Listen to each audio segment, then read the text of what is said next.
And action. Hi guys, it's Ian from Dream Frequency. I'm going to do a series of meetings with people who've been involved on the album. And first up is my, what's your name again? you know my name. Listen, my absolute bestie. And fucking hell, man, we go back so many bloody years. Rob Tissera, you absolute fucking best friend legend, you. You are, mate. You are. Thank you. Oh, stop it, man. No, you.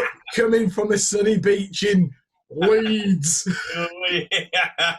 That's Gipton Marina in the background, mate.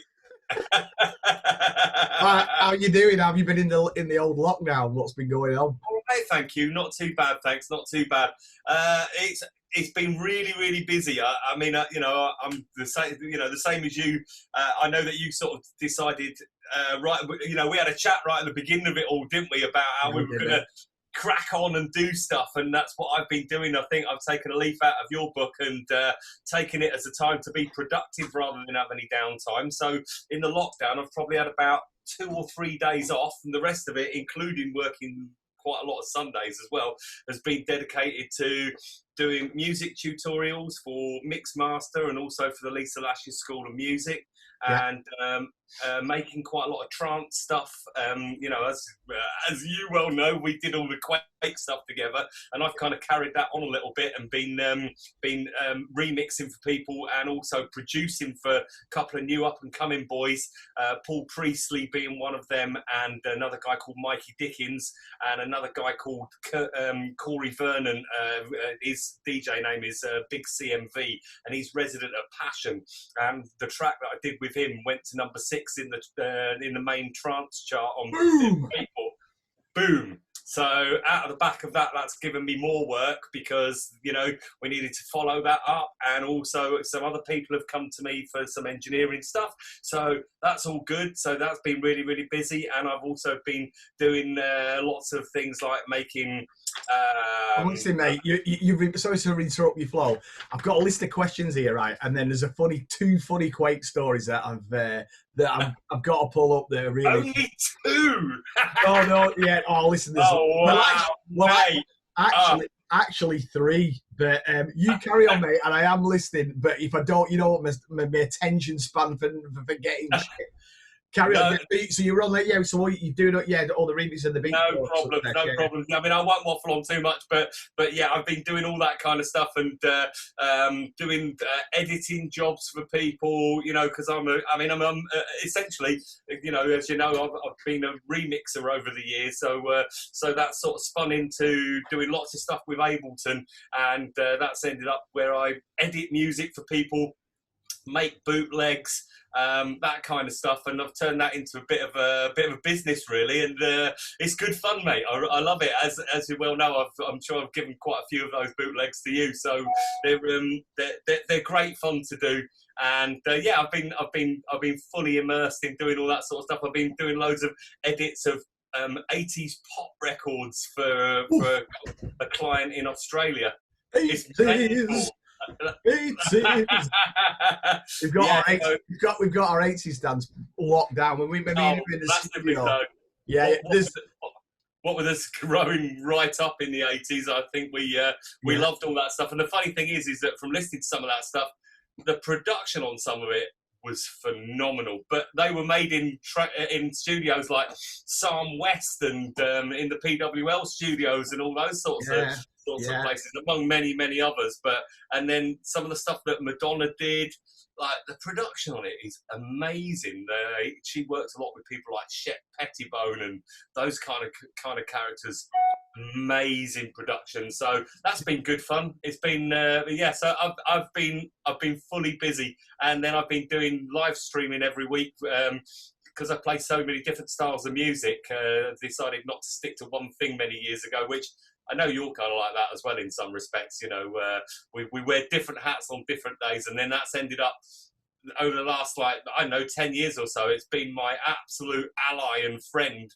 My versatility has been the thing that's really kept me in the industry, which is great. I'm thoroughly enjoying myself, mate. I'm not going to complain about very much. Yeah, I tell you what, anybody who doesn't know Rob, I mean, I've known Rob as a best mate for years, and I'm going to quote a phrase what Mark Leaf said. Mark Leaf's another legendary DJ from Leeds, and he went, "Rob Tissera, machine, bat, bat, bat." That was it, and you are, mate. Honestly, Thank you. I mean, listen, I like to put the hours in. I do put the hours in, but mate, you live it. As a perfectionist, and I'm not just saying it because you're one of my besties, but my all-time DJs for bringing a party to an event. Wow. You're in the goosebumps. Yeah.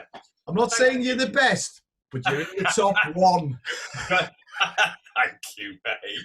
Yeah, absolutely. He's an absolute machine. Honestly, I mean, God, when we used to work together in the early days, which we're gonna discuss, like, so at that time you weren't really producing it, hands on. You did a bit, didn't you? But you were more like you knew what wanted, and obviously at that time I was on the keys and shit, but yeah, in a nice way. You used to drive me mental because he'd be going, "Can we filter that? And we'll do this and we'll do that." Now, technology today, you'd just be like, it's just, no problem. But back then I was just going, oh, God.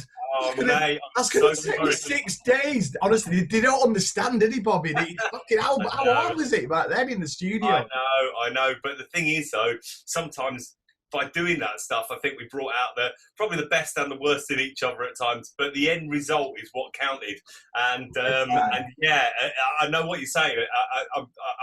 When I think back on that, there's lots of times, even when I chat to you now, which we frequently do, and I talk about some stuff that goes on in my studio and some of the things that happen here and the changes that people want, and some of the incidents that happen, you sort of think, that just sounds like what I used to be like all them years ago, where I'm not, I've learned perhaps not to be quite so full on in that respect, and sort of, let somebody get on and whittle it down and make it work. Because I know it takes a lot, whereas, you do sit with some people, and whilst, of course, while you're doing it, they're thinking about the next thing that can be done. And it takes time to be able to do each one of them processes. And you're sort of, when you're trying to automate things and make filtering work and what have you, that you have to do each frequency separately. And then I'll be doing one thing, and then they'll be like, right, but we're going to need to do that next. And you're thinking, yeah, I know, but I can't do the three things at once. I have to do each process separately. And the trance stuff, and the trance stuff in particular, is really, really, really, as you complex, well know. Yeah, it's complex melodically. I mean, honestly, I totally relate. And we both got studios. We're both, produce as a living, for others as well, and we both love it. But it's one of them, innit? I mean, people, you do the one thing at the once, and then sometimes people get that excited that they're telling you about the next thing, and all I hear is Charlie. If anybody's old enough to remember Charlie Brown with the teacher going, bah, bah, bah, bah, bah, and I'm like, right, start again. I've done that now. Yeah, so it's it is difficult, but at the same time, though, we totally get it, and it's great to work with people who've got that, who. Some of those people that I'm working with now, they're sitting in the seat that I was sitting in when I was working with you, if you understand what I mean. And the thing is, you've sat in that seat, so you completely understand it. And it's lovely to work with people who've got that level of enthusiasm as well. And honestly, it doesn't matter when you work in that kind of partnership. There's only one of you that can operate the gear anyway. So sometimes when you're operating the gear, you don't have the same ideas as the person sat in the other seat, who might be perhaps listening to stuff on headphones, or looking through their computer and then thinking, or, looking through their phone at YouTube or whatever. And then they think, I know what we need to do. Let's do this. And it wouldn't come out the way it comes out unless it was for them saying that at that point, or bringing the right reference tracks. And yeah, sorry, mate. It's like when we used to work. It's like, I'd be doing something, then you'd be fishing through the vinyl, wouldn't you? Go, what about this? What about that? And like you say, when you're at the helm, your vision sometimes like that. Whereas when you sat back, you can see the fuller picture. But you can, because sometimes you can be working on the finite detail to get those things right, but actually what you're doing is working on getting those things right, but they were never right in the first place because it was a wrong idea.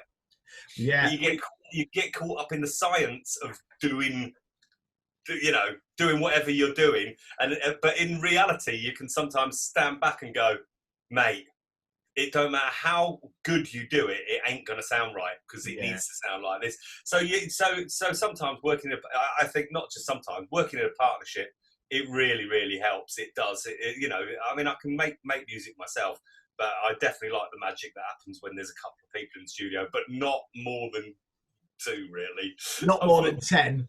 I've worked in here with two people, but any more than that is really quite hard to be able to keep it together and make it all work while they're I don't know, doing whatever they're doing, and bloody, they're either doing what we do in the studio, which is just bringing loads of bags of sweets and just like go get the pies. and eating way too much because it's a celebration of seeing your mates, or they're doing other stuff, and sometimes it could just get which funnily enough brings me back to our first meeting, and I'm gonna recall this, and you can probably elaborate. By the way, I'm not drinking my own urine. It's not. It's vitamin C.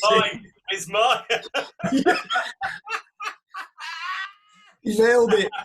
The only way I was going to do this interview is to watch him drinking that one. Drink my urine. We're actually in separate rooms in the same house right now.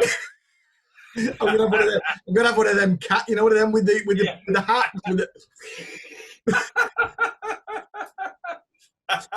Anyway, we digress. But yeah, I remember when I first met you, and I'll set the scene because I was actually thinking about that this morning, right? So I remember I did a gig at Resurrection, and it was about 1992, and we'd had like Take Me and Think Feel Surreal was out and everything, and we were riding the wave as you were yourself, but I didn't know Rob then.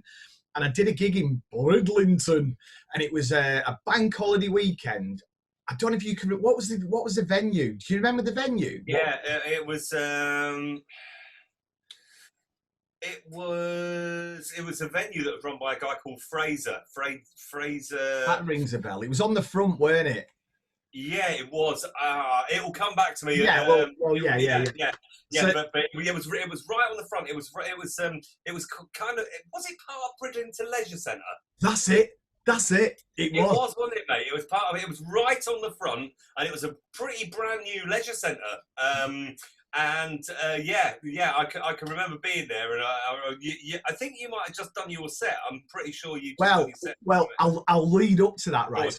So we hoiked it down from Resurrection. It was an absolute scorching bank holiday weekend. We set off earlier. The rest of the troops from Dream Frequency were driving in another car. We got there to set up and everything. And I remember with Rave ponytail and all that, and this is when you know you're some part of a special scene, and Rob will totally relate, is I remember looking around and I was thinking, it was with Dunk, my best mate, my wheelman Dunk, was like, where is this, where is it?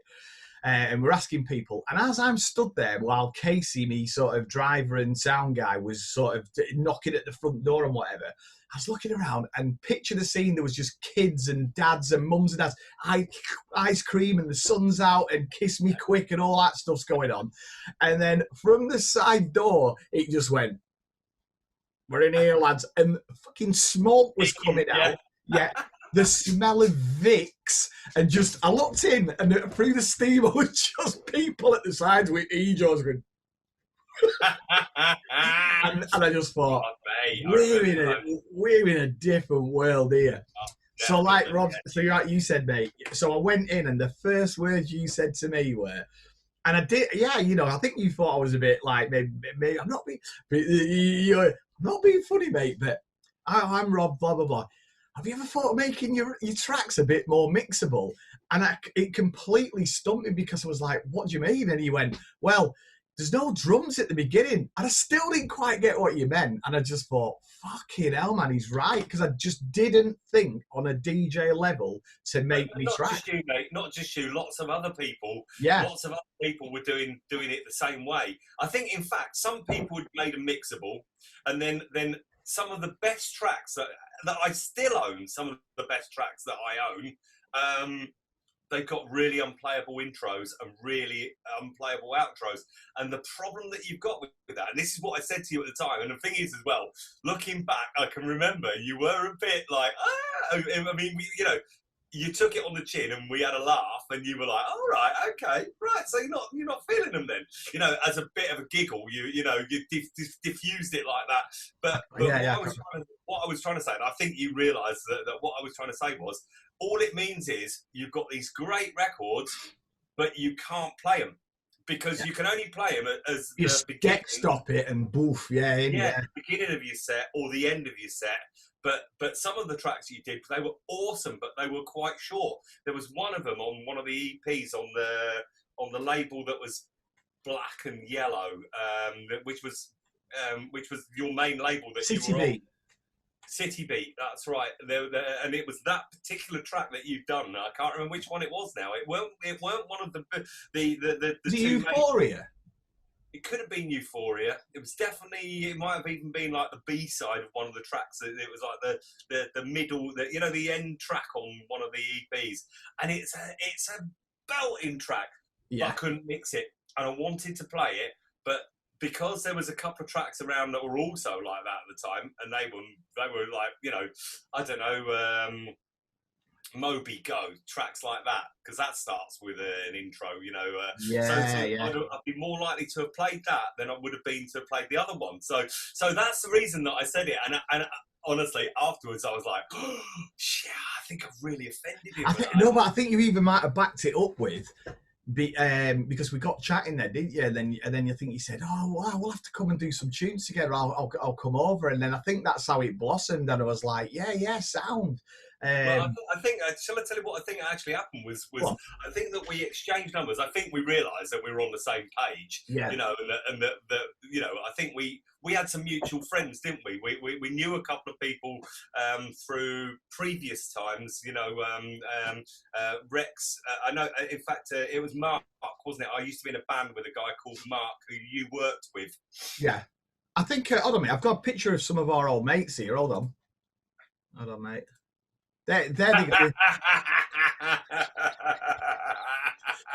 They're doing well. They're doing really well. That's us all there. Yeah, that's a lot of that was a reunion last year. Brilliant. Oh, dear.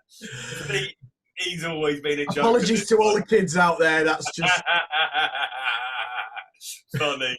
Yeah, no, you're right. So, and then so I think what happened was, so we exchanged numbers, and then you gave me a call. You gave me from my recollection, I think you called me. Yeah. And then sort of said, in the course of the conversation, said, "Look, I've been thinking about what you said, and if you do want to come over, you're more than welcome." And I was thinking, wow, because I'd worked with a few people and I'd made a couple of tracks, but nobody like yourself, and it was a real game-changing moment in my career, to be honest with you, mate. Yeah, it really, really was. It was like, I can remember the drive. From my perspective, I remember the drive over to your house in Leyland and just thinking, crikey, mate, I'll tell you what it was. I was in Bamber Bridge, I think. Bamber Bridge, that's right. Yeah. Yeah, I just remember driving up to the place and thinking, I hope I've got something to offer here, because you were already flying. You'd already done so many good tracks, so much good stuff, and Live the Dream and all of them tracks. And but you know what? Do you know what though, mate? I sometimes still feel a bit like this. I suppose not as much now, because you look back and I think because we've both done like tutorials, you actually do realise you do know a lot of information and about everything, because you've been so long in the game. But at that time, I never even, and I don't think of myself as, oh yeah, Dream for, No, you've always been. yeah, I didn't really, you know, and I still now people come to my studio and you'll get the same way you think, fucking hell, I thought I knew it all, but he's come with some right ideas, and you did the same because you introduced me to, because I wasn't a massive vinyl buyer, I was more into me synths and producing, and obviously I knew all the tunes, but yeah, you brought into that, you gave to me that structure of, it made me think on a DJ level, so much so that Good Times didn't have an intro after that, and I think our last Dream Frequency release was One Nation, which was a remix, and it went out on 1,000 sort of limited. And I remember I did an intro that fucking changed tempo. I remember the late great, bless him, what a guy, Tom Wilson. He always was so supportive, one of the biggest DJs in Scotland and purveyor of, you know, the scene up there. And I remember him saying, Blandy, I fucking love you, man, but I just can't mix this. And I thought, because it was out of time. But yeah, I'm joking. But you gave me that structure, that sort of looking at it from that perspective, which was great, you know. Well, it was a mutual thing, mate. It really was. I know, you know, I know we're bound to be gushing about our relationship, because it ended up being something that 30 years later we still speak every other day on the phone about anything and everything, and it brought us a friendship that's listen, mate, I said this to you the other day, right? And I was half joking, and he's really morbid, actually, but you're getting on it, and we've hopefully got another 50 in us at least. But I said, you know what, Bob? I said, if I check out, I want you to carry me cough. Appreciate that, mate. Thank you. I'm still thinking that we need to all get decent quality, like big house, and make it into a care home, so we can wheel around and go, got any tackle?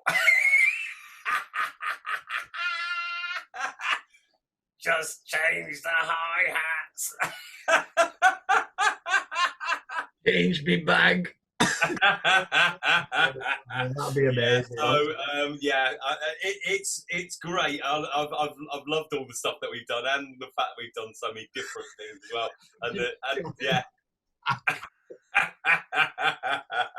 I'll tell you what, right? Honestly, Rob, you said it, you are one of the fucking funniest guy. I mean, my wife Charlotte, I put you on loudspeaker because she's laughing. Right, like the other day, I was on the phone to you, and honestly, right, you know, anybody who's but Rob in Rob's company, he's like fucking Tigger, man. He's just so infectious.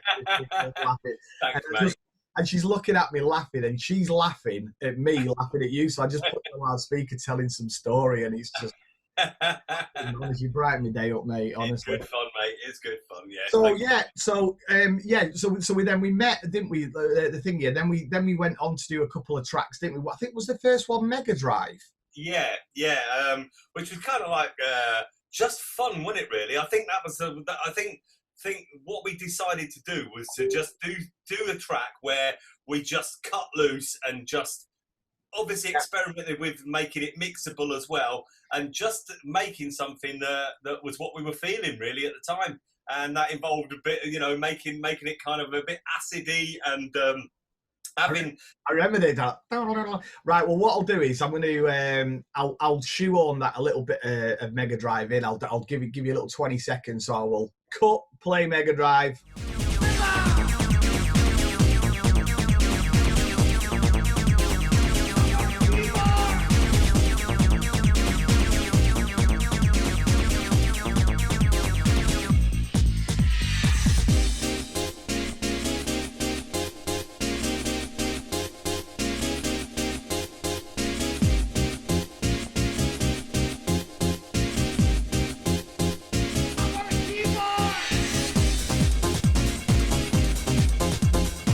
I remember the acid was, obviously you just heard it was like, it was like, like a sort of... Like an insistent wasp is what it was like, you know what I mean? It was like, you know, a wasp getting closer at you.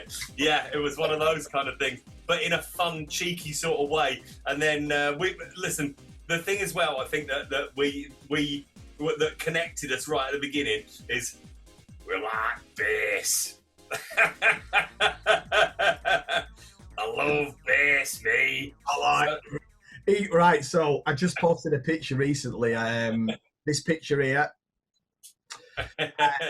and it's based off what Rob said to me, and I've pissed myself. I get another classic from you, mate.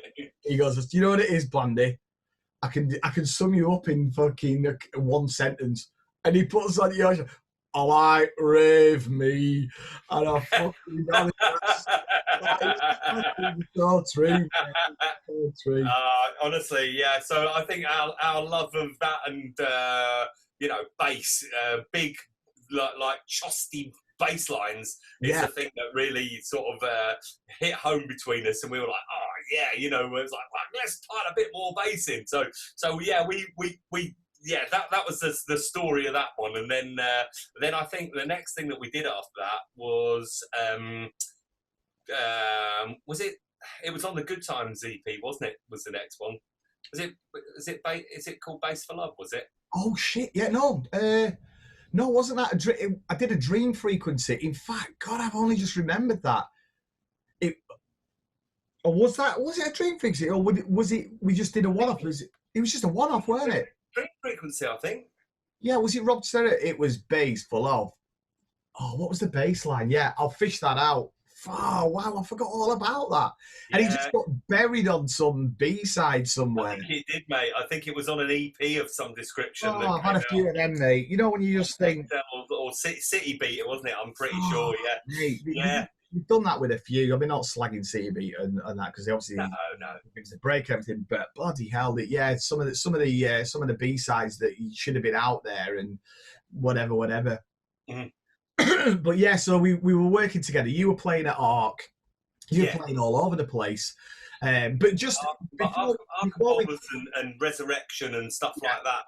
But yeah, also some of those Galactica and those kind of raves as well. So on the rave circuit, really, and of course we had quite a lot of gigs where we went over to Ireland to Kelly's in Portrush and also Hillwater House and Network Club and all that stuff. So we were very connected from that front as well, weren't we? There was a lot of lineups where we're on the same lineup.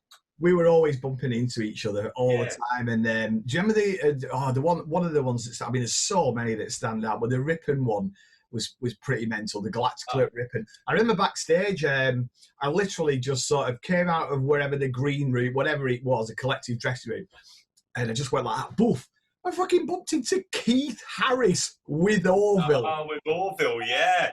Yeah, with Orville. Yeah, oh God, mate. That gig. Track or something. Mental. That gig, I turned up there and I was with a couple of my good mates who as well. Justin and Adam, don't you? Adam. Yeah. Who I still go out with now. I still go clubbing with Adam now. And hi Adam. Hiya. Awesome. He's awesome. And we went there, and it had become very ravey in them days. It got to the sort of the breakbeat house type stuff. And I can remember playing, and whoever had been on before me was smashing it out. And I was thinking, right, okay, I'm gonna have to come with the big guns here. And I started my set with Egyptian Empire.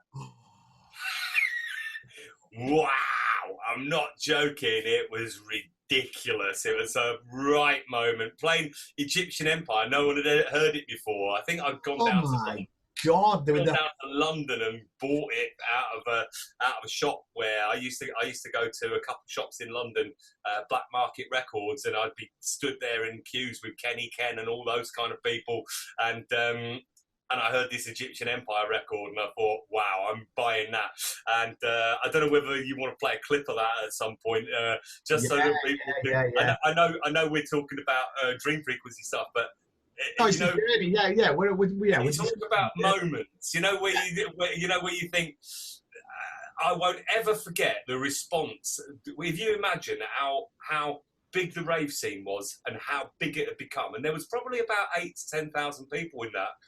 Yeah, it was anybody who don't if you want to set the scene, when it was literally a big long tent, and it literally held about 8,000 to 10,000 people. Unbelievable, wasn't it, mate? Fucking rammed.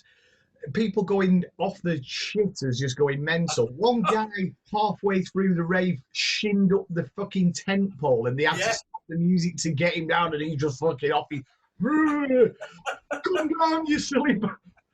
Still like that. Oh, mate. But yeah. When I've heard Rob drop some absolute seminal tracks, because like you're always, you still are cutting edge, and that was one of them tracks that you just come running over and going, "What's this?" Anyway, I'll just play a quick slip. This is Egyptian Empire.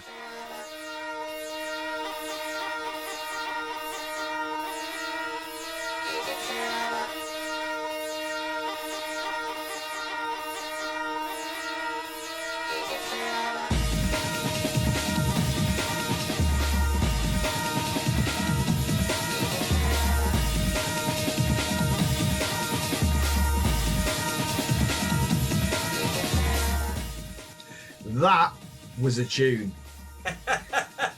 Yeah, that particular moment was. I put that up there with some of the biggest moments ever. Really, I'm going to give you one more of them as well.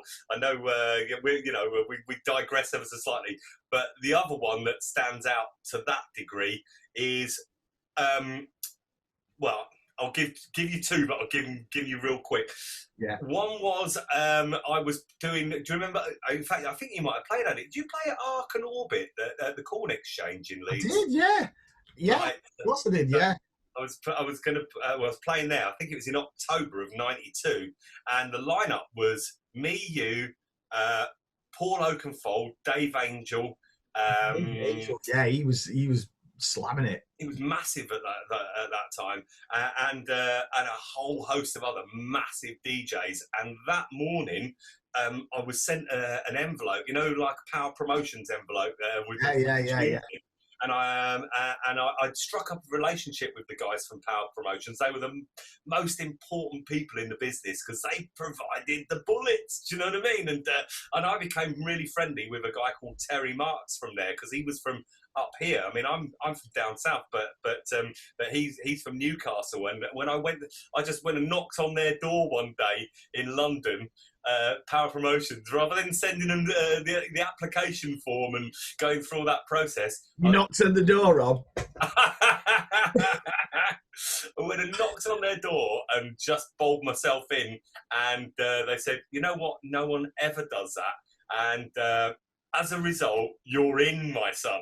And then they used to send me all these unbelievable test pressings, and I got on through this morning of the Arc and Orbit thing, because I was thinking, I was doing the last set after Oakenfold, right? And he was enormous at those times. He was like pretty much in the top 5 DJs in the world, I would have thought.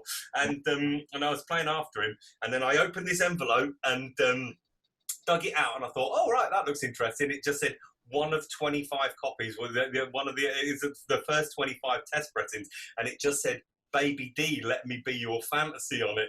And I was like, I better have a little listen to that. And I listened to it and I was like, oh my God.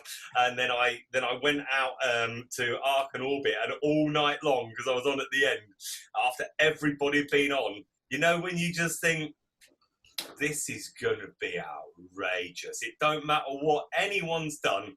When I play this record, that's it. It's, you know what I mean, like a mic drop moment, and I played it, and there was must have been about 2,000 people there, and people just jumped out of their trainers and exploded through the ceiling of the Corn Exchange in Leeds. It was outrageous. It was just a beautiful moment that I will never ever forget. Nobody had heard that tune. There was only 25 copies of it in the country, so no one up here, had heard it. It was outrageous. Yeah, so I'll leave you with that one. I know I'll jump off here, but so you reminded me of Baby D. So if you don't know, obviously I do Dream Frequency, but I did Dancing Divas as well, and I still do Dancing Divas. But back then I did it with a guy called Nick Worthington, a really top guy. Has some amazing sort of ideas and whatnot. But I remember Rob was playing bowlers in Manchester. Oh yes, mate. And Nick, who was the other half of the Divas, Nick Worthington, he said, he says, "Oh, do you fancy going to bowlers? I think your mate's on, Rob." And I went, "Yeah." So do you remember we sat in either your car or our? Oh, it was Nick. No, it was Nick. No, it was Nick's golf. I think. It was Nick's I golf. think you got out your car and we put the tape in, and we played you "I Love You, Baby" and "Baby D, Let Me Be a Fantasy" remix. Yeah. One of the first two, well, the second and third remix we ever did. And you were like, "Fucking hell, yeah, these are really good." And we were just, like, oh, mate, I mean, what a moment to actually hear. Because I think you must have finished them in the afternoon. You must have been working on them that afternoon. Yeah. And then came out and said, "Well, what do you think of these?" Imagine her, I said, "Yeah, they're not all that, lads." Right. You must try harder. Yeah, I can just remember, because of course back in those times, from hearing them on a tape to actually getting anything back, that could be 6 months to a year, couldn't it? To actually getting the actual vinyl, getting anything produced, or But I remember you gave me. I'm pretty sure that you guys gave me like an acetate of it. I think we might have. Yeah, I think we might. Yeah. But oh mate, fucking hell, mad moments in it that keep coming back, like we're interjecting. I remember at the time when you were doing the ARC, talking of ARC, you were doing tracks as Flipped Out, and I'm so shit, right? That I am embarrassingly shit with names of records. The one with the helicopter breakdown in, Rob. This is the thing, is that I think a lot of people never know what it's called. It's called "Everybody Is Somebody," and it's got a helicopter in the middle. I'm going to stop this 2 secs because we're going to play a clip.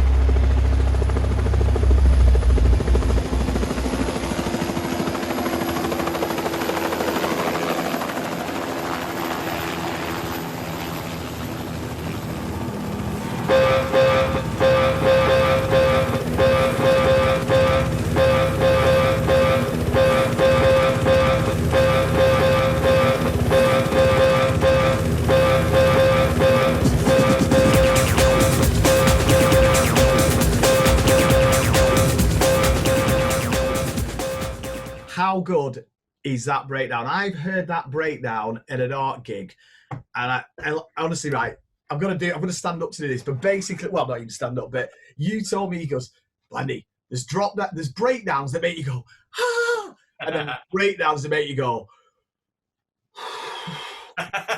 one of them breakdowns, mate." Thanks, mate. It felt like the fucking place was being fucking, it was like Black Hawk Down was fucking. Honestly, when we made that track, that was the most fun. I mean, obviously, don't get me wrong, we've had some amazing fun in the studio. Those boys that I made that with, so Flipped Out were actually two guys from Huddersfield, Mark Hindley and Vic Chesnovich, Vic Van Dyke. And I am not joking. When you talk about funny people, them two were hilarious. And I met them at Zone in Blackpool in August '92. I clearly remember it. I played at Zone, and then they came up to talk to me after they'd had about 10 pills each, and I knew of their record because they'd already done Flipped Out. Love Bomb. They've done a track called Love Bomb, and I really loved it. In fact, I may have even played it that night, which is why maybe they came and spoke to me. And then they said, "Do you want to remix it?" And I was like, "Oh my God, I'd love to do that." So I remixed Love Bomb, and then that gave us this amazing affinity where they were just so funny. And I can just remember that particular session when we made the Everybody Is Somebody track. So that took about 18 weeks to make it, because I lived in Leeds and they lived in Huddersfield, and we used to work every Wednesday just for a few hours in the evening, because Vic had a day job and so did Mark. So we just used to work in the evenings, on a Wednesday evening, go over there with like loads of bags of sweets and then just sit in the studio. And the studio engineer was a guy called James. Oof. I don't remember his surname right now, but he is the guy who engineered on, do you know a track called Jacko, Show Some Love? Again, mate, Really, really big. I'm so bad. You'd have to play it, me. Huge track from back in those days. But he also ended up being Blue Amazon, who I think you might have heard of. Oh yeah, of course. Yeah, so they were a really, really big act. But he was an amazing engineer, and it just that track just evolved. It was like, the reason it sounds like three things is because it was done in so many sessions. It was almost like we tagged it all together at the end of creating the chapters in the track, because it's about 7.5 minutes long, maybe 8 minutes, and then it got to a point where we were just in the middle of the track, and they were like, oh, I don't know where we're going with this now. What do we do next? And I just remember, helicopter. Let's stick the helicopter in. And when we got the helicopter in, and then we were like, well, what do we do now? And then and then it was like, all right, let's just create a nasty stab noise in the middle. Hey, that's it. As it does it, and then it just goes, almost like the football sort of. Yeah, I know it's quite basic, common level, isn't it? That sort of stab down, but it just works in that track. But the orchestration and the pianos and everything. I mean, fucking hell, man. I mean, you're talking about progressive house. Oh shit. Seriously, fucking brilliant. Because I think at that time, would it be about 93 that when you did that? 93 late 93? Yeah, it was 93. The breakbeat stuff was still going full flow, but that was morphing into sort of drum and bass and jungle. But the prog stuff was kind of coming in, Havana and tunes like that, weren't it? And I think you were very much that. Yeah. Talking of which, mate, at that time, am I right not in saying that we did another remix of Dream Frequency, Cushinada, mate, and that was on that epic breakdown. We were massive in Ireland and in a lot of places, and every time we did a gig, mate, we played that, and we had the Angels costumes coming on and fucking mad shit, and it was with the pipes and the fucking. That track, that's a proper spine tingler. I haven't heard that for a while, but I'm going to just play it now, mate, just to remind everybody. This is Cushinada, me and Bobby T remix. Check it out.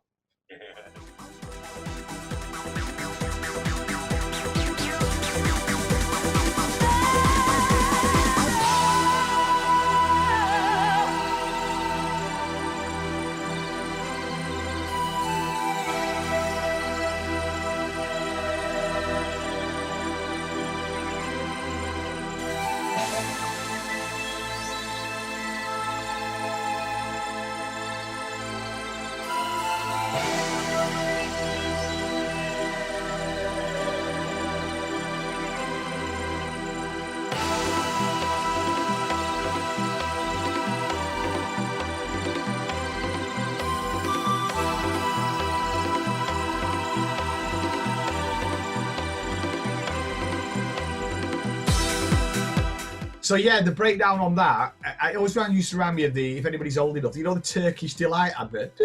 Turkish Delight.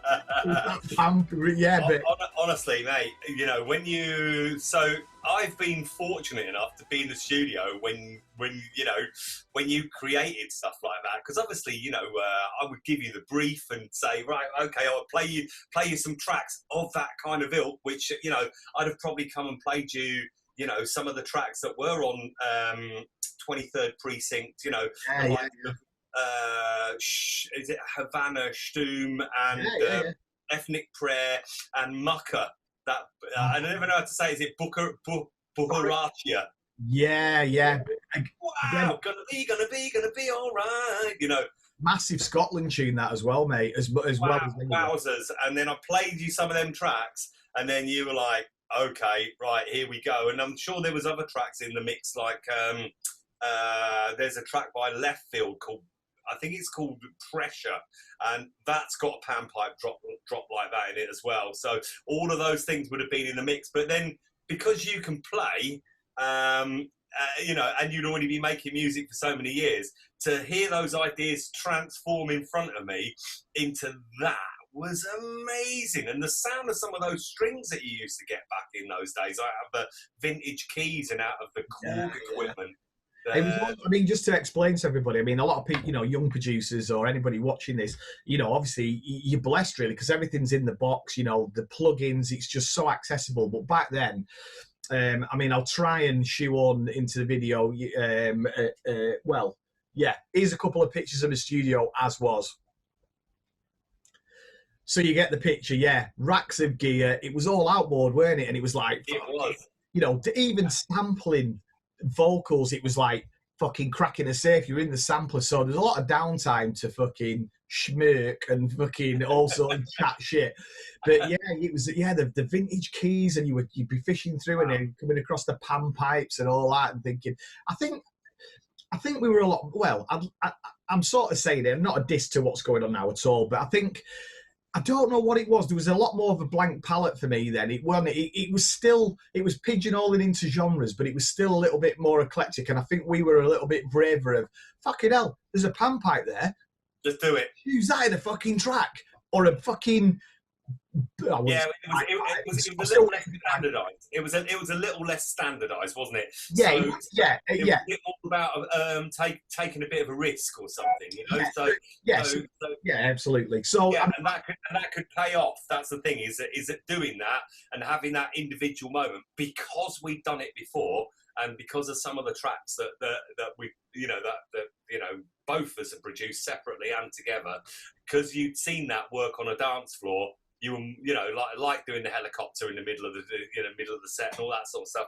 You were more likely to take a risk, and Cushinada was kind of born out of that was definitely the sound of Ireland and Scotland. Oh, massively, because you used to play around that. Am I right? Around that time, like tracks with like Blue Peter and there's a load of tracks that you reminded me of. And again, I apologise for my shitness. Wow.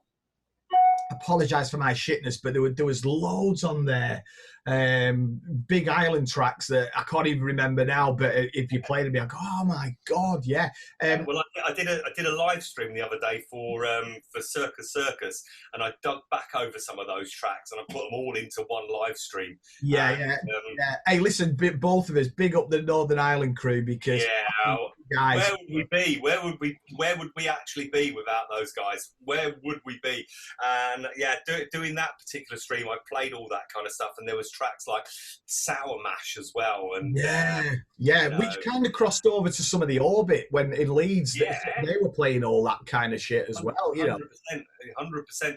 I think it was because even though some of that music was hard, it was also fairly similar tempo to what we also played as well. You know, so it's not like there was a massive tempo change. So you could play what I would call switch tracks, where you play something that was, you know, piano-y and housey, and then go, eat that. Do you know what I mean?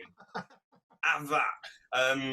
Zulu Nation was another one of them. Oh my god! You know what, mate? I played in Scotland. I think it was GBX. It's quite a young crowd.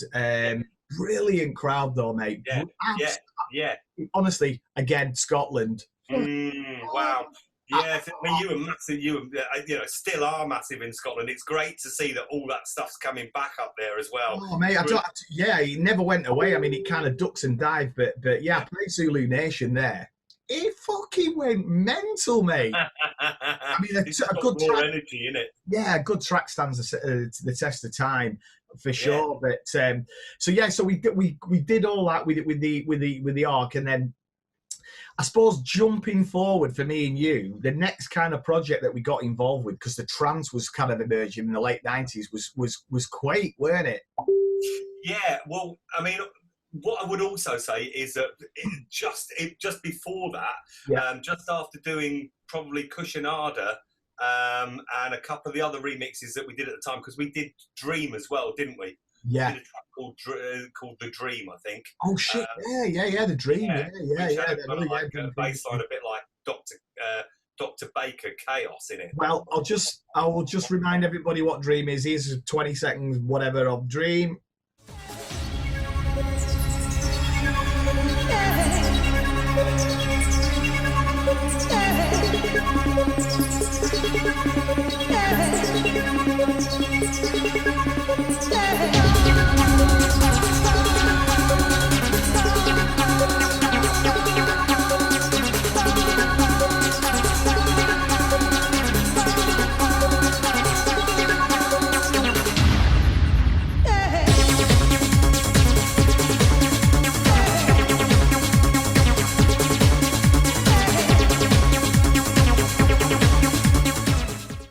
again, we used to play that, used to gig that all the time. In fact, I think in the last sort of, before lockdown, I played that live at a gig, so, and it still went down, so yeah.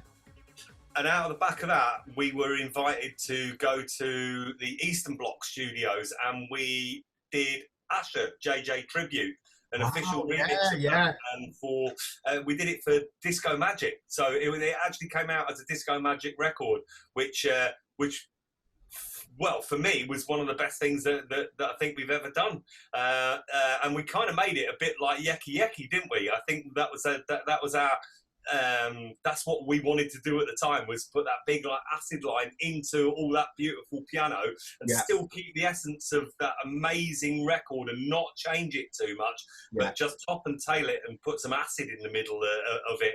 And that was quite a moment, and I think that is what gave us the impetus to then go into the trance stuff. Yeah, exactly. It's weird, isn't it, how things take a turn, and you could feel it. You know yourself, and I do. You know, and at the time I was really going clubbing a lot. You know, you were at the front end as always playing it, and you just know when things are on the turn and records are coming out. But just going back to Asher, I remember getting the vocals.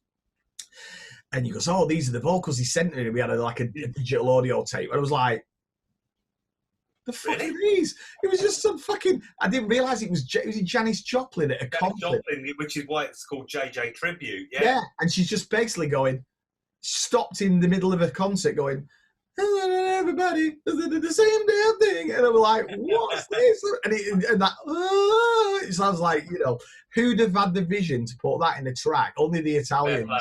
Fair play. Seriously, I mean, brilliant sampling. Absolutely brilliant sampling. That record is a spine tingler. Still is. I mean, don't get me wrong. A lot of people like, you know, the old Brothers and Sisters, which is the same thing, but with the Brothers and Sisters lyrics. But for me, Asher is just, it's just a proper beautiful record. It always was, even from sort of 1990.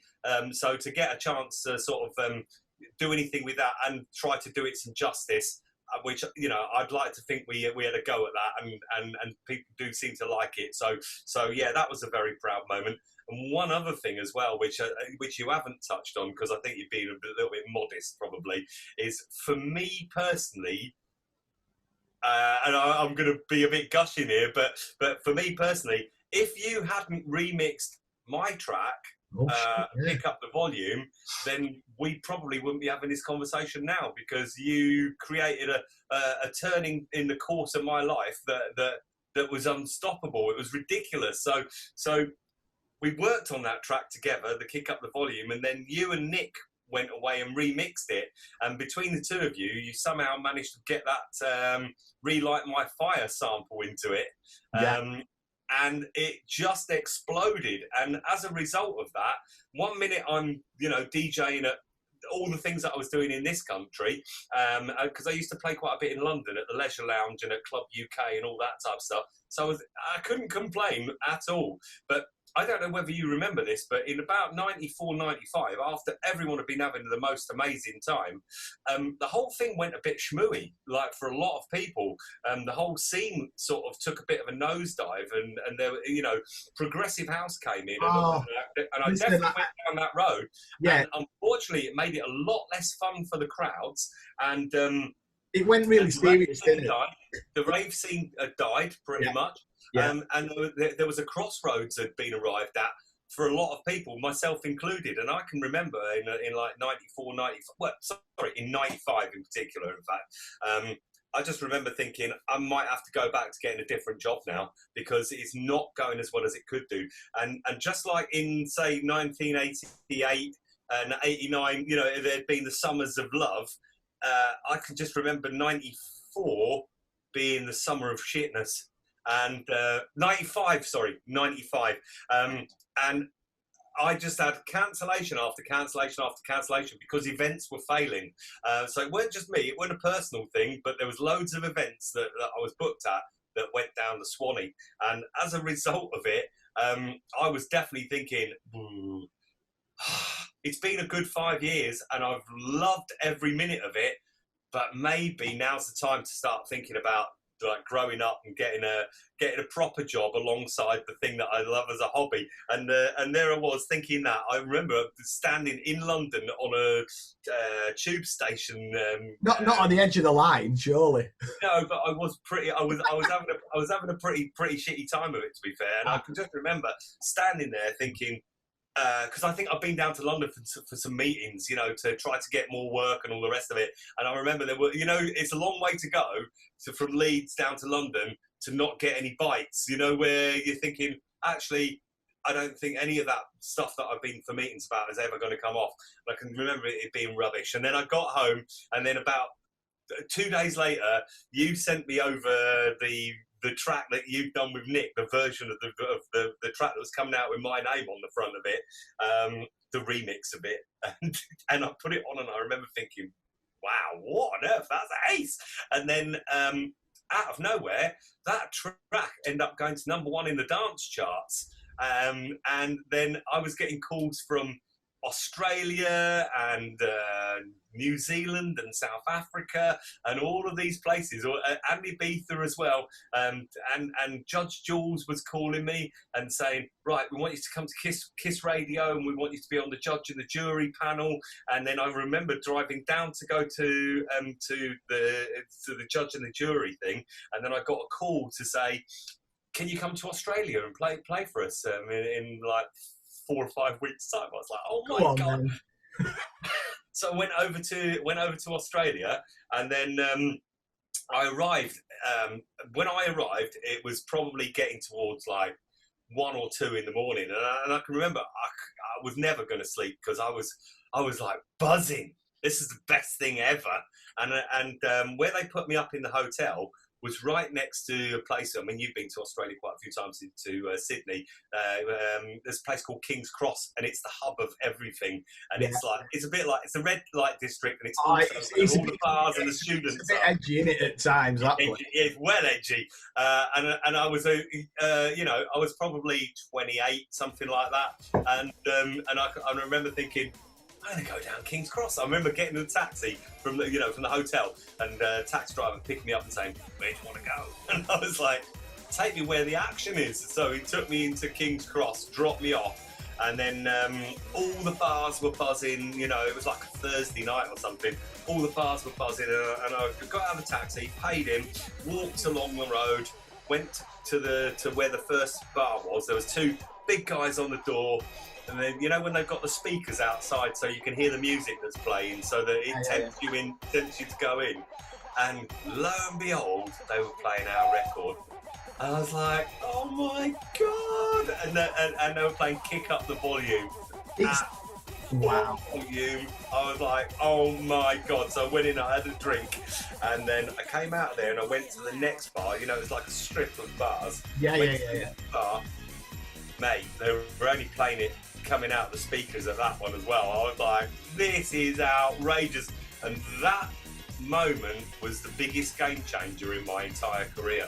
Because out of the back of that, I was just getting booked all over the world. So hats off to you. And I've told you that before, but yeah. You know what, mate? Honestly, genuinely, I know you always remind me of that, and I just, we didn't give it a thought. We did it, and yeah, that was it. But right back at you, you know, and then, you know, I've told you this before, because there's a parallel to that, and it's a sort of feel-good circle, isn't it? Because I remember sort of mid-2000s, and we've been making, like, I think I'd set up a studio with a mate of mine, and we nearly produced this girl band that nearly got signed, and then it all went a bit tits up, and I was kind of lost of what music I was even making myself.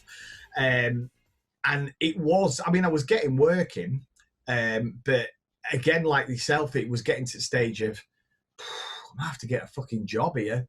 You know, like, no disrespect to anybody, but I've worked at aerospace. I know what a fucking real job is. And you said to me, and I'm right back at you, no, I'm not letting that happen. Get producing for people. And I know you put me with, I think one of my first guys who came over was Leafy, and then that snowballed, and I was making loads of electro stuff for Leafy, and then getting my own stuff. So, mate, fucking honestly, I mean, you know, shameless plug here, but like yourself, I make tunes for other people as well. So if you check www.blandystudio.com. But yeah, no, you know, and the same with Bobby. If you want to work with Bobby, get in touch with Bobby, you know. But yeah, you fucking saved my bacon there. And no problems, mate. No problems.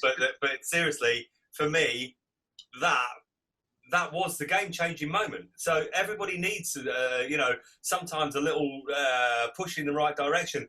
But some of that was purely down to what you and Nick had done as well, you know. So, and I'm not one of those people who then thinks, you know, that it's not all about me. Sometimes it's about the team, you know. If it hadn't have been also for Nick Hawkes as well, you know, having the belief in the entire project, you know, with yourself, he had a lot invested in you, and also with myself as well, and Nick Worthington, who worked with those guys. Listen. While we have made that such a sweet experience, and I'm not joking. From that moment onwards, the whole thing was just a freight train. Straight after making that track, it was like there was years of really good stuff, and that did then lead to me and you doing the Quake stuff. I just needed to absolutely, pivotal moment.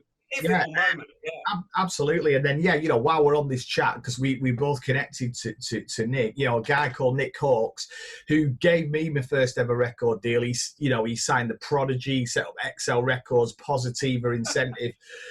Anybody?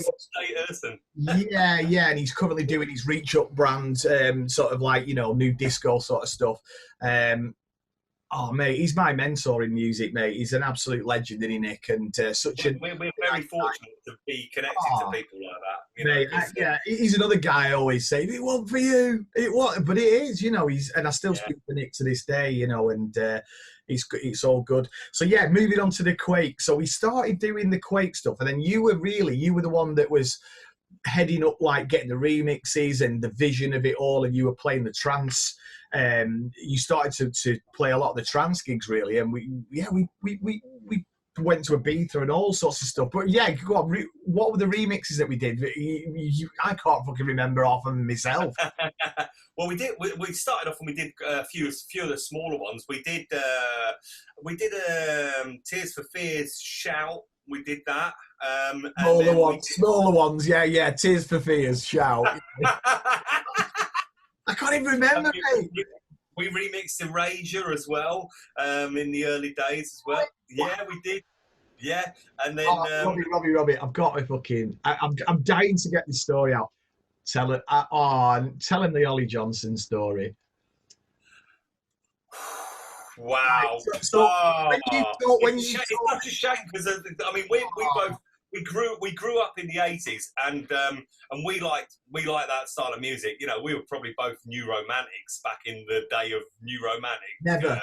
Fashion culture, the music, everything. So we grew up with, you know, those kind of bands and Depeche Mode and Erasure and Simple Minds and Frankie Goes and all that. Yeah, all the 80s. All those guys. And then out of the back of that in 82, like Frankie Goes to Hollywood was a huge game-changing moment for the music scene.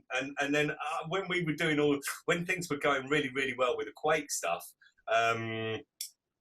we got a call, or I got a call out of the blue, in your back garden in Leyland, I think it might have been. It must have been back in those days in Leyland. And I remember getting the call, and you were working, you know, doing stuff. You were like, Rob, get out whilst you're on the phone. Can't concentrate with you on the phone, you know, because the phone rang. So I went out into the garden to take this call, and then this guy says, "Hello, is that Rob?" And I'm like, and I said, "Yeah," and he said, "It's Holly Johnson," and I was like, "Holly Johnson? What? As in from Frankie Goes to Hollywood?" And he's like, "Yeah, no. The actual phrase you used was what? The Holly Johnson. Well, it was the I'm sure. To which he replied in his ace Liverpool humour, "Well, I tend not to use the word the." That's right. He did actually. He said, right, yeah. Sorry to fast forward because I'll forget. you can carry on with the story, but me and my missus were listening to Two Tribes Go to War, which still sounds fucking amazing. Yeah. And the guy actually said, and I swear down, I'm pretty sure this is right. I might be wrong, but I'm pretty sure this is right. One of his social medias is the Holly Johnson. Oh, that's quite funny. Like, but yeah, go on, Karen. So he said, so you went, what? The Holly Johnson? He went, yeah, and then he said, I want you to remix a track for us, and I was thinking, wowzers, Holly Johnson. So he sent it, and in those days it required sending, going to the post office and getting it sent special delivery, and then we got it a few days later, and then we listened to it. And it was the worst thing we'd ever heard, and it's such a shame because I hate having to say that. Let's not say that. Well, let's say it wasn't the worst thing. It just wasn't on our. It was like we were doing trance, and then this was like a disco track, name checking all the disco heroes. So we were just like, well, we can't do anything with that on our tip. We just can't work with that. So we had to, so carry on. Yeah. Well, yeah, and then he was calling us back, and unfortunately, we had to blank the Ollie Johnson, which not me, Ollie. It's him. He's fucking. Honestly, I don't feel proud of that moment. To be fair, no. The thing is that I never like to do that with anybody, but it was more out of not wanting to have to say no, really, to him because. Legend, really, weren't it? It was almost like that. Yeah, he is a legend. He might go away. I don't want to offend a legend. It was one of them. Yeah, it was awful. It was awful. I think so. So before all of that, though, because that was like a little way down the road. I think with the Quake stuff, I think we got to a point where we've been doing all that kind of stuff, and then trance had started to come about, and of course, we already. Loved that kind of sound, and we'd incorporated some of it in our music right from the moment that we met. Really, all of those tracks that we've touched on, Asher and all of the other remixes that me and you had done together, all had an element of that kind of. We didn't even know that it was called trance. We just loved that kind of big ethereal sound, didn't we? And then it became a thing, and it had a label, and it was called trance. And then what I think me and you decided was what the one thing that trance at that point didn't have. So this would have been 98. I would have thought it was. Yeah. What it didn't have was any vocalists where there was a great message in the music. There was a lot of like Norwegian kind of like whispered, floaty vocals. And we wanted something that had some real balls, and we were making a track together. We were putting the project together and making the first track, and then you said to me, "Mate, what about this for a line?" And you just went, "The day will come for you." I can't remember. Yeah, you said that, and I was like, "Wow, that's awesome." And then. Because I'd written some poetry before, and you'd written a lot of lyrics as well. I think it was just one of them things where then we were just bouncing off each other, going, "Oh, what about if you let me be your guide?" And then you're like, "I know. What about this?" And the thing is as well, you can sing and I can't sing, so I could come with the lines, and then you could come with the melody. And yeah, we ended up doing that, and then. I stopped short of you rapping on it though, Rob. I weren't having that at all. and then we went to the studio and we met the session singer, who I still have no idea exactly how we ended up meeting up with Marshall Ray. How did that actually even happen? It must have been a recommendation of some sort, yeah. I don't know. I mean, I don't know whether we've done some stuff with the guys from Development Corporation, and I seem to think that's. I don't know whether she was involved in some way in Development Corporation, but she was definitely the backing singer for a small act from Manchester called Simply Red. Yeah, whatever happened to them? So she was the backing singer for them, and anyway, so she came to the studio, and she was a proper character, wasn't she, mate? And I remember we picked her up in the car from the train station. She'd come from Stockport or somewhere, and then she was like, right, okay, lads, right. So we're going to the studio, which was in Manchester somewhere, and then she was like, I can't do anything until I've had a quarter of a bottle of brandy. So we bought her a quarter of a bottle of brandy. It might have even been a half bottle of brandy. We bought her it anyway, and then she was putting it in her tea. And I can remember. So we'd written the lyrics, we'd written the track and everything. So we had the instrumental. Then we went in the studio, and I said, I'll make some tea. And in fact, so she drank some of the brandy in the car. And then when we got to the studio, she went into the vocal booth, and with the three of us were in the vocal booth. And then she said, right, just before we embark on doing the tune, let's have a group hug. So we had a group hug. And then I went into the other room to make a cup of tea while she was singing it for the first time. And you were in the studio with, was it Alan, the tape op? Yeah, it was in Preston, West Orange. It was in Preston. That's right. Yeah, that's right. Big up West Orange, Alan. Yeah. Moved to France now, the lad. But yeah. But yeah. With him, and then I was in the second room, so I could see into the studio through the glass, like a proper studio where the vocalist is behind the glass, and she was there, and I'm stirring brandy into the tea, and then she sang the song for the first time, and she actually made me fall on the floor and do a dying fly. I was like, oh my God! It was the most beautiful moment I think I've for me up to that point, and pretty much still the most beautiful moment I've ever had in a studio. Her voice was spine-tinglingly good, wasn't it? It's that feeling that never leaves you, really, mate. Because I just obviously shoehorn in the new Dream Frequency album in here.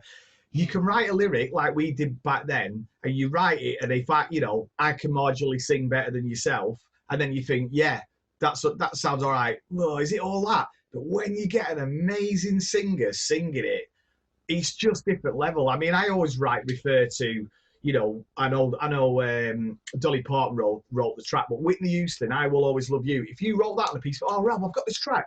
I Will Always Love You. You go, what a lot of shit. But when you get Whitney Houston singing it, and it was the same with Doreen at that time, when she opened we were both just like, oh my God, it's just magical.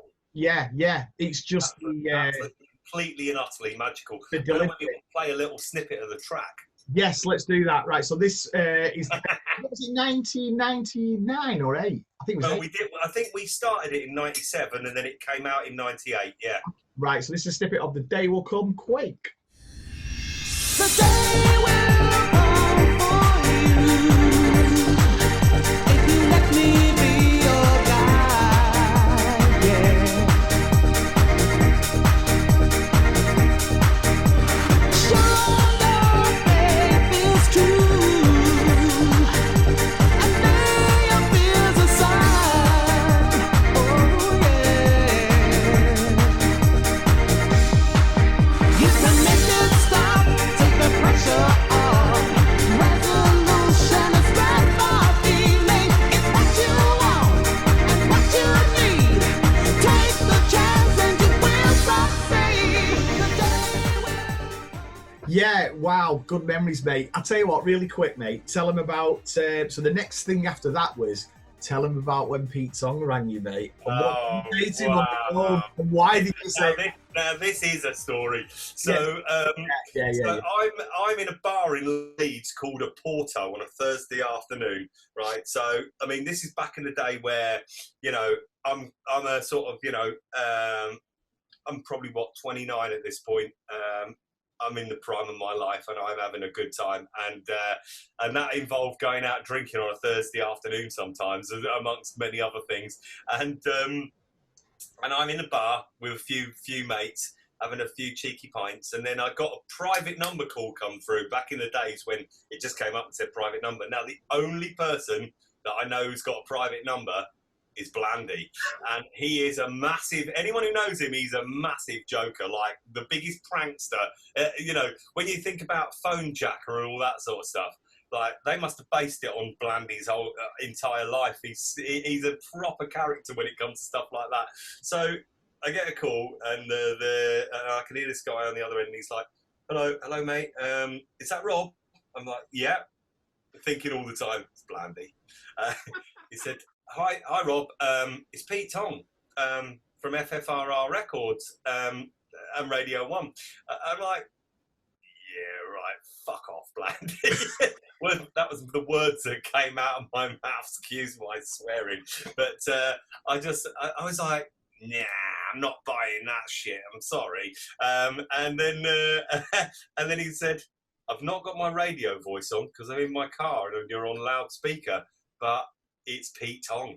I was like, what? So I said, okay, my apologies. I'm so sorry. I know it's a bit noisy in here. So I went outside into the road, which is right in the centre of Leeds. And he said, I've heard the track The Day Will Come. So I had a mate who worked at FFRR Records called Phil Faversham from Leeds. And he worked there, and he'd helped us to get that record over the line, really. And he'd helped us to get it on acetate. And then I played it at a Sunday Central in Leeds at Europa on a 10-inch single, like a 10-inch acetate that I'd actually gone to London and had it cut in a place called Music House, where I had to queue up with the likes of Kenny Ken and Groove Rider and Fabio and all those guys. We're all in a queue to get dub plates cut in the Holloway Road, in the back of the Holloway Road. And I can remember I weren't at the end of the queue, you know what I mean? I was right in the middle of all those guys, and I'm breaking off here slightly, but let me just tell you this. So I'm there, and then I knew those guys from the Rave days, you know. So I knew some of them. I knew Kenny Ken, and I knew Fabio, and I knew Groove Rider. So I'd been sat there talking to them, smoking, and all the rest of it, and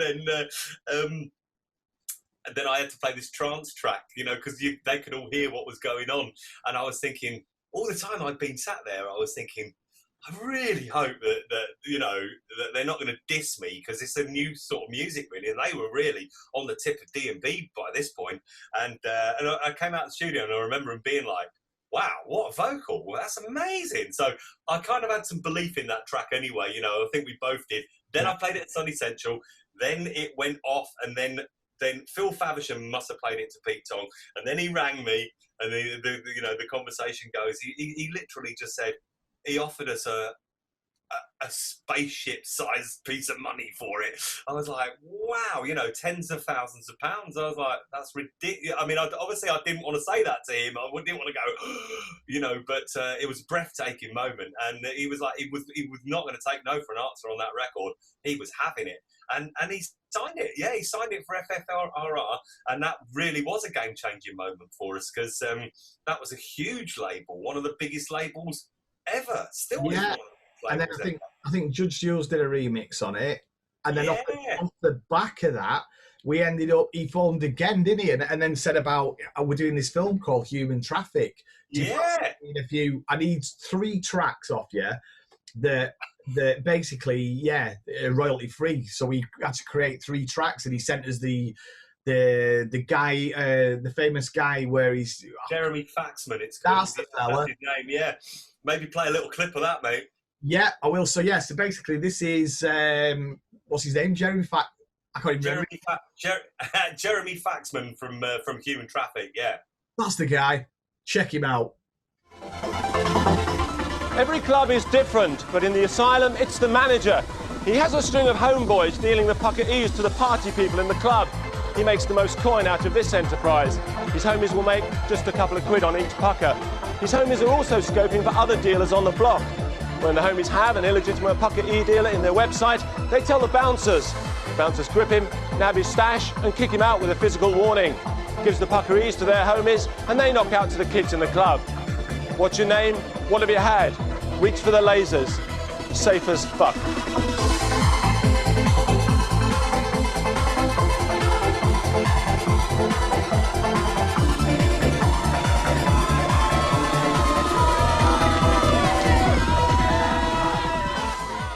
But so then we did that.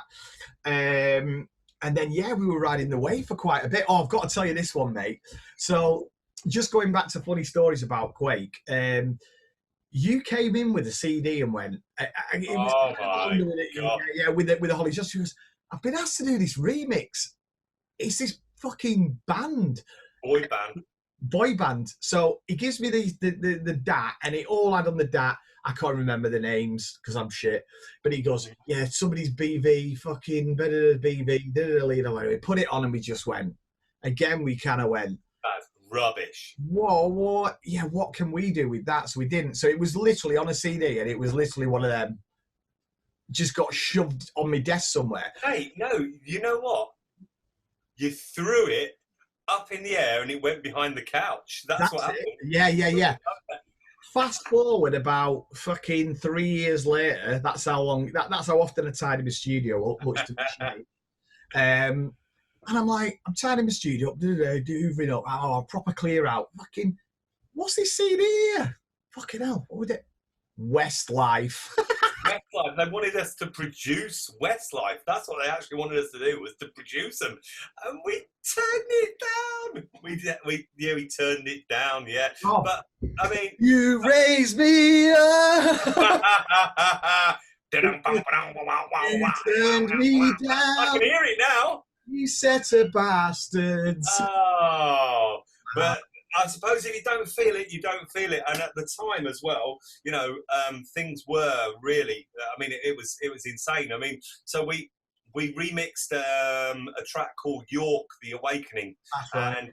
and that was quite a pivotal moment. So we did York, The Awakening, and then that track ended up getting played by Jules in particular, Judge Jules, because he did the more trancey stuff on Radio 1, and he played it 53 weeks in a row on Radio 1 on a Friday night. You know, so that's how much he loved that record, and then from that then gave us the opportunity. We were also managed by Nick Hawkes, so he was bringing in loads of stuff for us as well, and he got us a ton of amazing remixes, including we did Armin van Buuren's first single, Communication, and it went, and that and York, The Awakening were, I think both went to like number 11. I think one went to number 11 and one went to number 18 in the national charts, and that brought us in even more work, didn't it? We were just remixing every single week, at least one or two tracks for a number of years, really. And yeah, that was such a golden period. It was amazing. It was so much fun to be involved in all that kind of stuff. You know, but yeah, doing the music for Human Traffic was such a moment as well. So we've been very, you know, we've worked hard at trying to be as fortunate as possible, haven't we, really? Yeah, definitely. So then after that, obviously things die out. The Quake thing died out. You kind of went off and did Kiss the Funk, which was fucking massive in Leeds. I went off and did my thing. I think for me personally, the sort of 2000s were a bit of a blur, really. I can't really remember what I think I was even doing stuff for all around the world, making fucking donk and all sorts of stuff. And then I remember that time when you said to me, listen, you need to come to Kiss the Funk. I've got this night. And I remember walking into Kiss the Funk at Leeds, dragged myself there, because at the time I had 2 kids. I wasn't really going out. I wasn't really in touch with what was going on, I'll be honest. And I remember walking into Kiss the Funk, and you'd had the first wave of Kiss the Funk, which was kind of like quite funky house. But it was changing to electro. And the first track maybe the second track, no, it was when I walked in, fucking Dave Spoon at Night. And the place went mental, and I just went, wow, this is amazing. And then that was coupled with you getting us all the Leeds producers, and then I really got into making electro. That was and Kiss the Funk, mate. Fucking mate. That was what a night. What a night. Yeah, that was a special. You know, I often say this to people.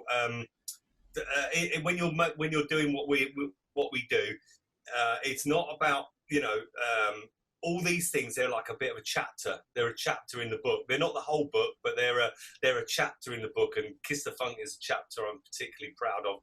We spent so much time getting that to be a really special evening. You know, obviously not just an evening. I mean, so we did it all over the world.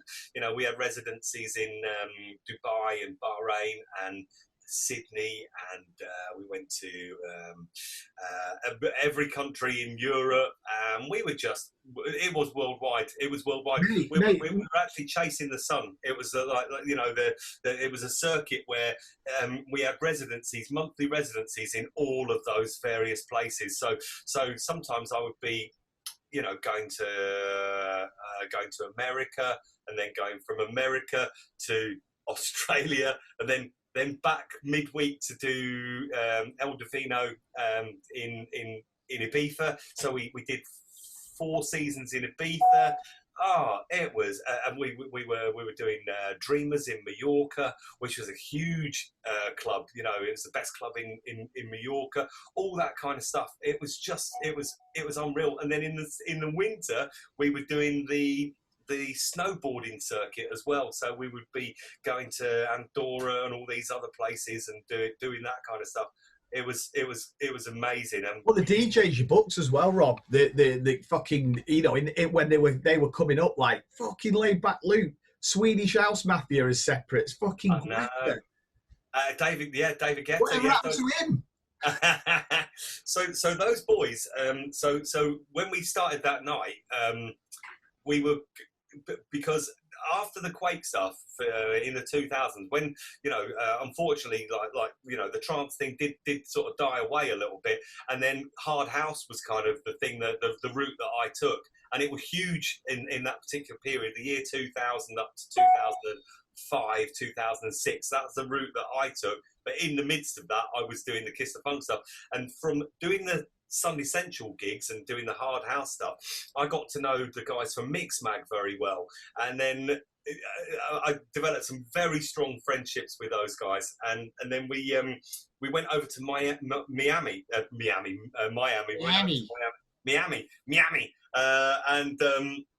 and I met up with the guys from Mixmag, and I remember standing at a pool party at this place called, I think it's called the Delano. It's an amazing hotel over there, and Gavin Herlihy from Mixmag said, listen, this new party you're doing, you need to book this guy. He's a mate of ours. His name's Steve Angelo, and it was just a young guy, you know, a young, unassuming guy, and I stood and talked to him for a while.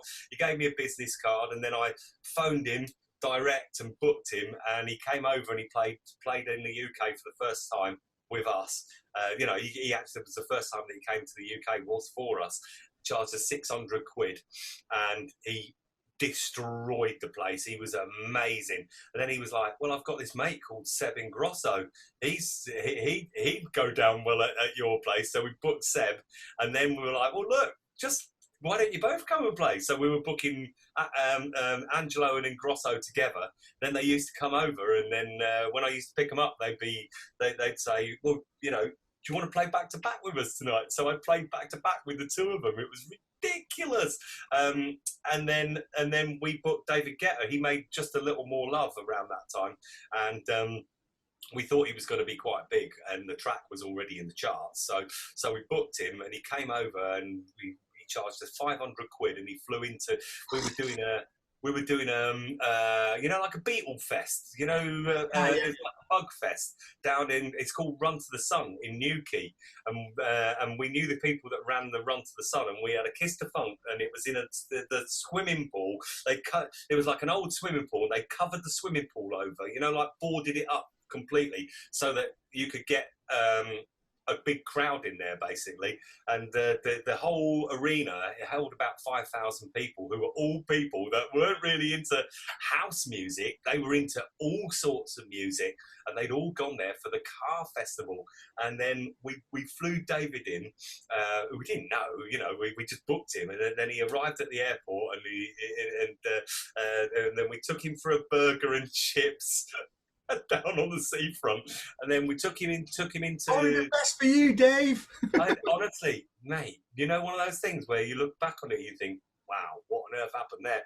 And then he went and got changed, and then because he flew in, you know, pretty much 2 hours before his set, got changed, came in. We'd been playing some house stuff and what have you, and then he came on and he played "Breathe" by The Prodigy.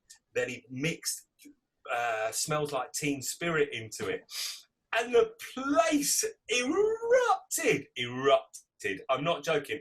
Anyone who ever slags that guy off, I always have to say, you need to understand that he is a phenomenal DJ and one of the nicest people I've ever met in the business, and still is to this day. So if I was to see him anytime in Ibiza or wherever, he will always stop, shoot the breeze with me, and always remember me, and always ask how you are, rather than talk about himself. He's always like, "How are you doing?" You know, he's a really. You know what, guys. You know, I know for Rob definitely, but that is the way to be. You know, in life, you know, isn't it? I know we're getting a bit deep, philosophical. Got to make that point. You said something really, really profound. You know, and this is our mantra anyway. You said something like, "Listen, everybody not everybody, but a lot of times you get to wear the crown, but nobody gets to keep it." And I think keep it, yeah. Fucking treat people no matter how Billy Big Balls you are, you know. And me and you have always been that. I think it's a rave ethos, innit? You know, it's just like, yeah, it is. Yeah, I'm a dickhead from Leyland. You're from fucking Luton. You just like making music, and whatever happens, fucking happens after that. It's as simple as that. Yeah. So listen, we fucking hell, mate. I said to Rob before this thing, I said, "Oh my God, just be on for half an hour. We'll be fucking 6 days later." Beards. Even when I started. So I've probably got about 10, 15 minutes left at max. So I'm going to jump forward. So we did all the Quake, we did the Kiss the Funk. And then we're good, mate, best of mates. We've always, you know, whatever we're doing, like Rob said, I must fucking speak to Bobby at least fucking two, 3 times a fucking week. Yeah. Fast forward to the now. Obviously, Rob, you're all over doing the old school, absolute fucking smashing it on all levels, from fucking your tidy stuff, your trance stuff, all the way up to your radio shows with the old school. It's 30 years for myself, Dream Frequency, and going right back in the day, you know, for when we met, you know, like I'm going to remix, I have remixed Take Me and Feel Surreal. Tell us about the remix we've done on Take Me, because you led this. And Rob, I've got to say, right, on this new album, again, he's fucking set me up. There you go, Blandy. There's the best fucking bat and balls. He said, listen, you need to make Rave on fucking steroids. That's what you need to make. Play us a couple of stuff, what's going on. And, you know, you took the lead on the Take Me remix, which sounds fucking amazing, mate. You played it out. Discuss, mate. What was the thinking behind it? We just wanted to. I think the thing with the track like Take Me is I don't think you can really you don't need to reinvent the wheel with a track that's as good as that. The breakdown has always been phenomenal. Whenever you play that record, it's just like, it's those strings in it and everything are awesome. So all of that had to remain, and Debbie's vocal is amazing. Big shout out to Debbie. Yeah, fucking legend. Rich and amazing. Yeah. So that all had to remain. And then what I was thinking was, from DJing out quite a lot of times recently, doing Rain Dance and, or, you know, some of the big raves and Rejuve and all that kind of stuff, you know, I just thought we had to have really beautiful break beats that had a kick behind them that really sharpened it up for the here and now. And, you know, there's a few tracks around at the moment that are a bit like that. The stuff that Ascen's doing, and also Eamon from Liquid. Yeah. I mean, I've got to say, you know, like, big shout out to Eamon. You know, I checked his album out because you know, like Rob said, listen, you're doing your new Dream Frequency stuff, check some other people's stuff, you know, what old school legends that are doing their stuff now. And fucking Eamon's album is fucking, mate, brilliant. Really, really set the yardstick for me. Wow, seriously. That's the yardstick, you know. But yeah, you know, so yeah, carry on, Robbie. No problems. Yeah. So again, because of the way we work together, you know, it was quite nice to sort of think, right, well, I know that you know that whatever I'm gonna suggest, you can actually do that. So you know, I brought those kind of samples, and also hats off to Daniel Bunter as well. You know, he's done a couple of amazing sample packs where those beats are are so good. They're the beats that we all know and love, but they are on steroids. So I kind of brought that stuff to you, didn't I? And then what I've always loved is those kind of like great things like there's a track from the past called Fireball. And also Keep the Fires Burning, which is another track by the House Crew as well, with those kind of like donkey, dum bum bum bum bum bum bum bum, those kind of bass lines are the thing that when I'm DJing, when you drop something like that, the energy is just there in the room, like more so than ever. So I wanted to make it so that we had beats at the beginning, which was the thing that we talked about in the past. So it was no way, I'll fucking never catch on. Then drop into that bass line so that you can get a bit of a dance on, and then out of that, you know, fall into the beautiful breakdown, and then just make it scream from there, and make it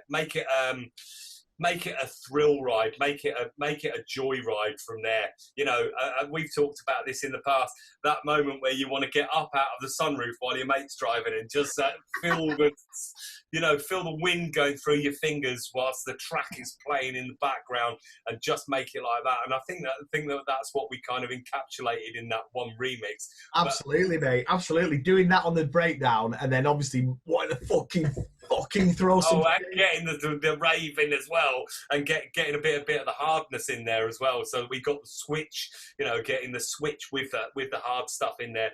Absolutely. Shall we have a quick listen? Right. So this is Take Me remixed by myself, obviously, and my absolute legend, good bestie Robbie. Take Me.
There you go, Bobby. Some of our finest work there, sir. Yeah, there's life in the old dog, yeah, definitely. Oh, but listen, mate. Equally, I mean, I've been fortunate at every stage with yourself to listen to the ideas that you know, the embryos of ideas that you've come with, including, you know, Baby D, Let Me Be Your Fancy, and all the remixes that you did with Dancing Divas, and all the stuff that you've done over the years. But some of the things that are on the album are every bit as good as that. So hats off to you, mate. Seriously, there are some tracks on there where I mean, I've really had to hold back, because the thing is that I've known about the project, and I've been privy to the information. You sent me the tracks a while ago when you know, as you've been finishing them, you've been sending them over to me, you know, for me. Yeah, well, like a yardstick, really. Yeah, exactly like how we used to it. What do you think of this? Do you think? And I've had to sit on those and do the respectful thing and not play them anywhere, because you don't want people getting them from being on the radio. I've played Take Me on the radio a couple of times on my OSN show. I do a monthly show on OSN radio. And I've played it a couple of times, but I've had to play, you know, this recording in whole or in part is protected by the copyright. You know, like one of them kind of things over the top, just to make sure that no one's going to nab that track, because that you know, the piracy thing is a big no-no. So yeah, I've been sat respectfully waiting to get my hands, you know, to actually get them into a set, because there's some absolute fire in there, mate. So cheers, congratulations to you, and I wish you all the best for the project. I know you're doing a Kickstarter, aren't you? Which is yeah. I mean, if anybody's, obviously I've been smashing that out now because we've kind of pressed the button. I mean, just to reiterate, the reason for the Kickstarter is just basically to support the album, to get it out to the best physicality that it can be. And obviously that, you know, pressing vinyl, the booklets, the CDs, it all costs a lot of cash, which, you know, I can't fund on my own, you know, especially after lockdown and all the rest of it. You know, I could just release it digitally if I wanted to, but I just wanted to, because it's 30 years as well, you only get 30 years once. So yeah, like Rob said, we've got the Kickstarter, so this is the Kickstarter link. If you want to back it, you literally just press back this project. That'll take you to all the tiers that you can go. So you could either just go, here's a $5, I don't want anything, or I want a CD for 15, or I want the vinyl, blah blah blah blah. And if we reach the target, we do it. If we don't, we don't. But yay, that's life. But you know, get there on it, mate. Don't you worry about that. It's worth it. It's absolutely worth it. I've known a lot of other artists do it as well, and you know, it's a good thing. And also, you know, there's a lot of people who are really appreciative of what you've given to the scene. So I think it's a given that you'll get there. I really hope so, mate. And I wish you the best. Listen, mate, you never catch him, but I know you know. And thank you everybody who's played so far. Listen. Thanks so much to the absolute fucking bestie, Bobby. And, you know, like, obviously I'm, you know, blabbering on about the album, but it's really given us the fire in our belly. You know, me and Rob have said this for ages about us, me and Bobby doing some new tracks together, you know what I mean? And just fucking keeping it going, because, you know, if we keep the scene going, the scene's still going to be there, you know, with fresh vibes. And, yeah, long may it continue. Well, thank you, mate. Very much appreciate it. And can't wait to work with you again and see you after the lockdown. And big thanks to everybody for tuning in today and listening to us blabbing on about all the stuff we've done. But you know what? Honestly, from the, you know, it's from the heart, and we love what we do, and I'm sure that's what comes through in the music as well, because we you know, we absolutely, we love it, don't we? Mate, we are so blessed. So thanks. Cheers for everybody tuning in. Thanks to my mate Rob Tissera again. Look out for stuff from Robbie. Obviously, Dream Frequency album. Listen, stay safe. Peace out. Cheers, mate.